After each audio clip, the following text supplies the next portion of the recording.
Fight.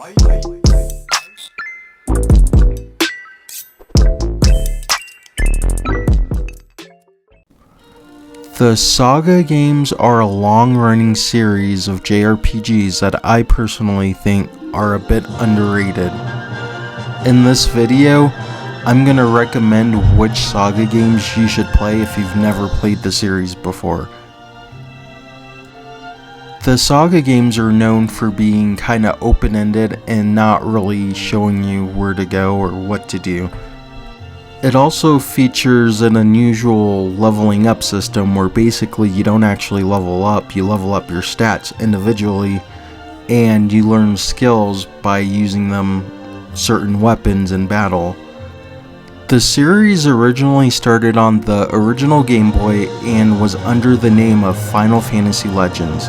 There was Final Fantasy Legends 1, 2, and 3, and those were the first three Saga games.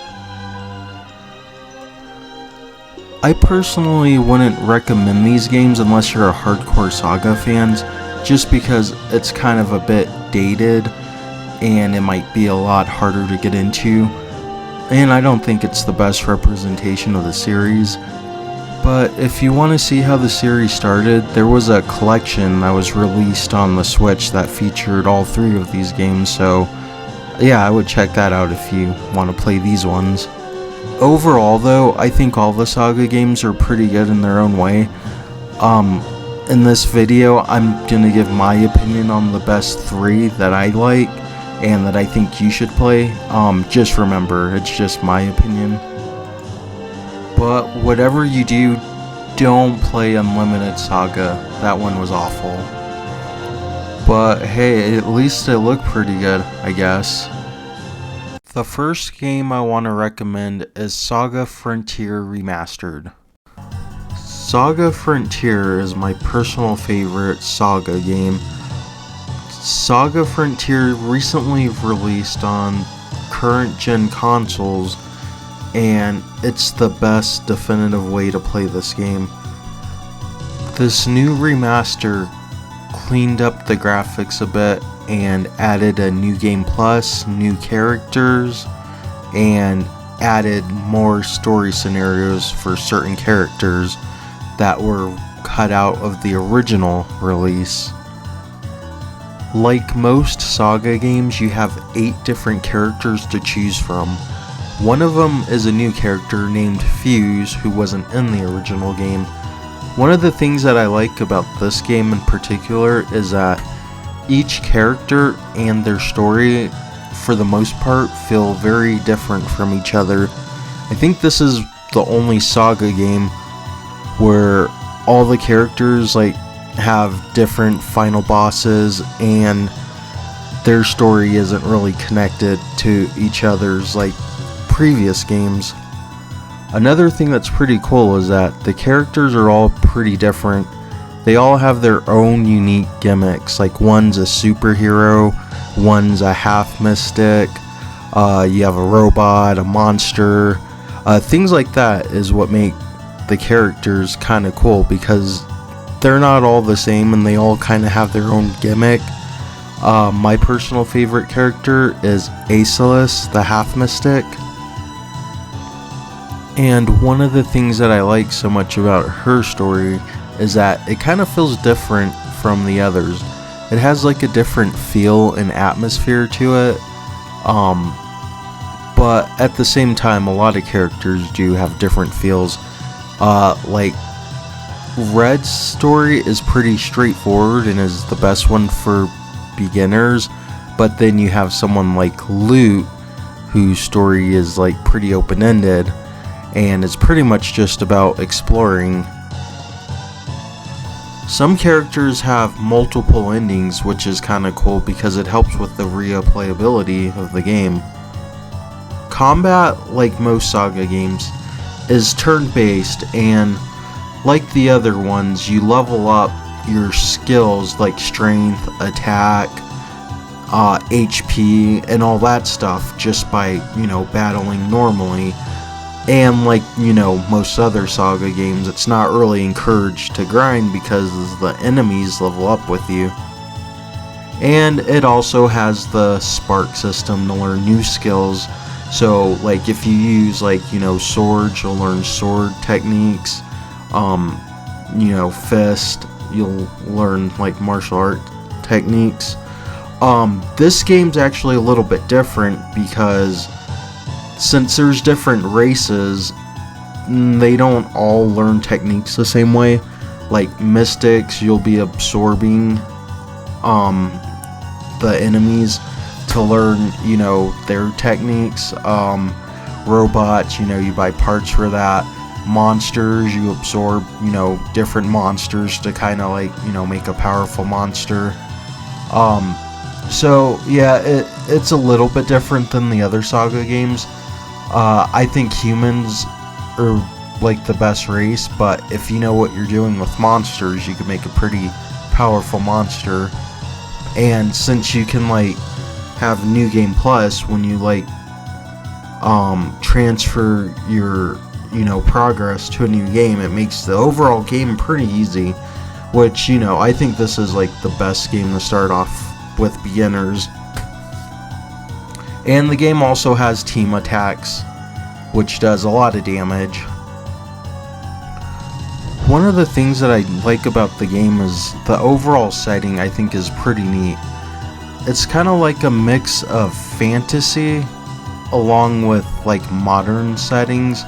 Like it has a lot of fantasy type things you'd see in your typical JRPG, but you also have very modern areas, which I think is pretty cool.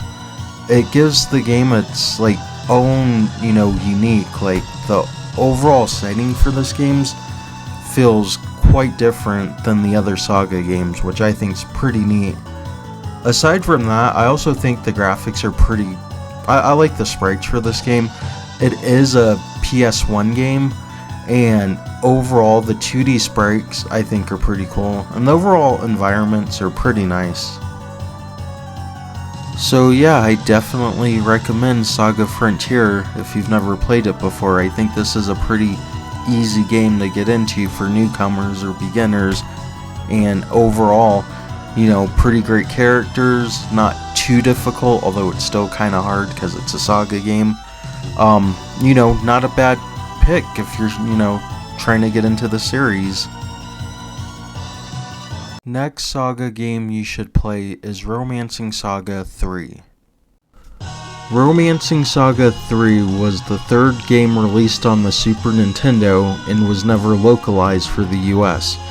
It was released on current gen consoles about 2 years ago, I want to say, and I highly recommend this one.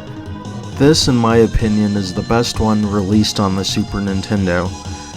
Gameplay wise, graphically, and everything else is far superior than Romancing Saga 1 and 2. In this one, you'll be able to choose from 8 different characters. There's 4 males and there's 4 females. The characters in this game kinda share the beginning story, I want to say. It's not like Romancing Saga 1 where they each went off on their own. Basically at the beginning of the game, it kind of revolves around helping the princess, and a lot of the characters, more than half of them, are kind of together in the journey. Although the mercenary Khalid and the prince Mikhail actually go off on their own, the only character that really starts off by themselves is Katrina. Aside from that though, once the beginning events are over, most of the game is pretty much the same. I guess it's just preference in what character you like. I personally prefer Katrina and Julian, but they're all pretty good in their own way. Like I said, it's just preference of what character you like. It really, at the end of the day, it doesn't matter who you pick in this one, because like the whole main story and everything you do is more or less the same.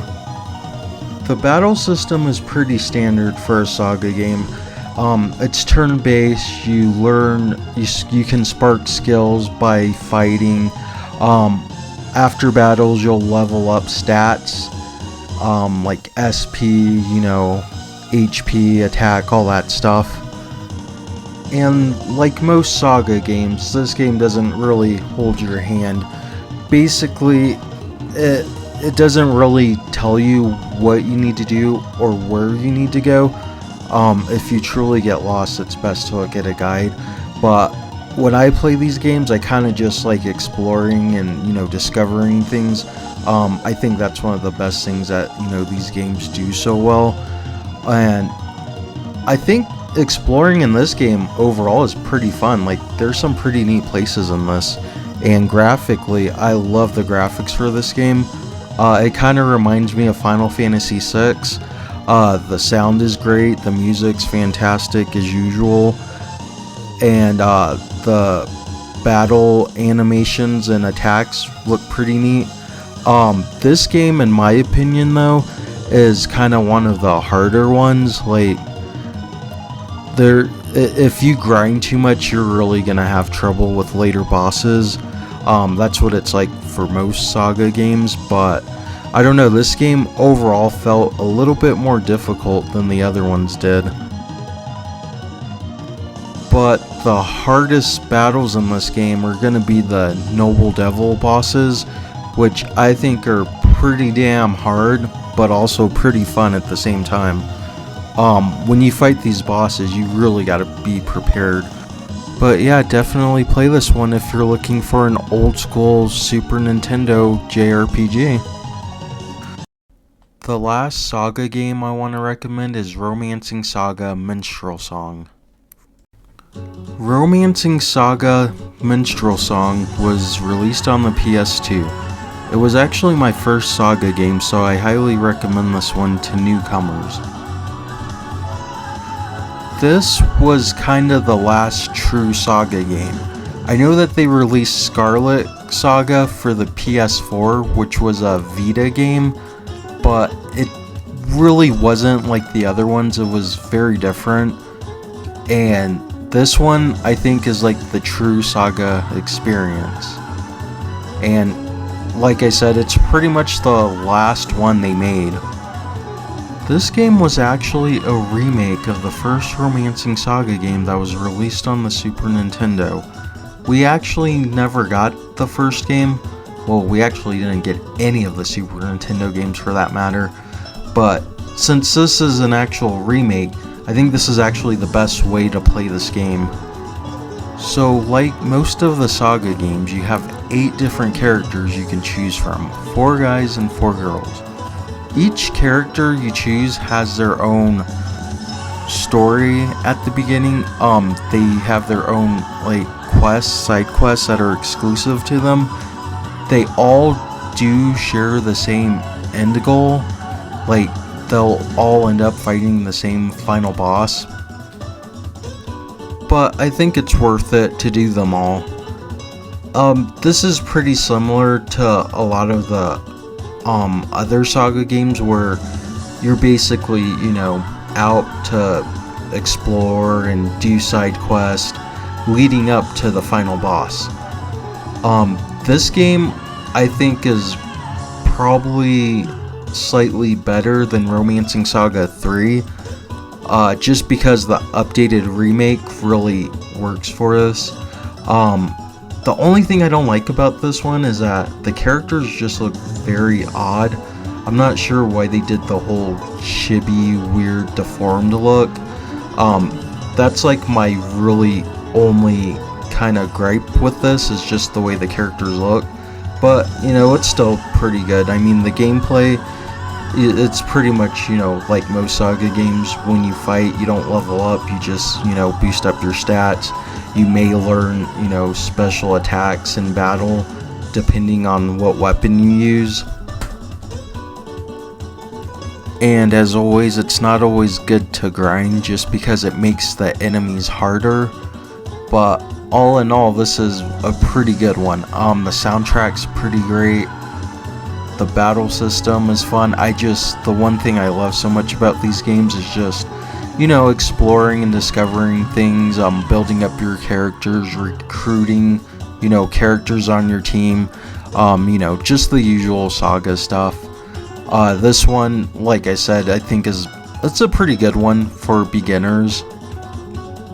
But this game can still be very difficult. Like, there are quite a bit of very hard bosses, so you got to do a lot of preparing and, you know, getting the, you know, best weapons and building up your character the best way you can, because some of these bosses in this game are very difficult and very frustrating. But, you know, that's kind of the fun in these games, you know, is just like, you know, building up your character and tackling pretty difficult bosses. It's like one of the things I love about this game.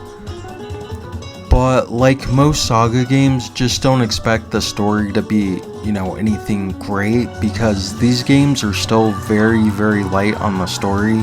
You don't really play these games for the story, so as long as you're not expecting anything, you know, great story or character-wise, you know, this game's all about the gameplay, and in my opinion, that's why I like this series so much. Alright, that will do it for the Saga games that I think you should play. Again, this is all just my opinion. These are the ones that I personally really liked, and these are the ones that I think would be great for first timers. So yeah, that's it.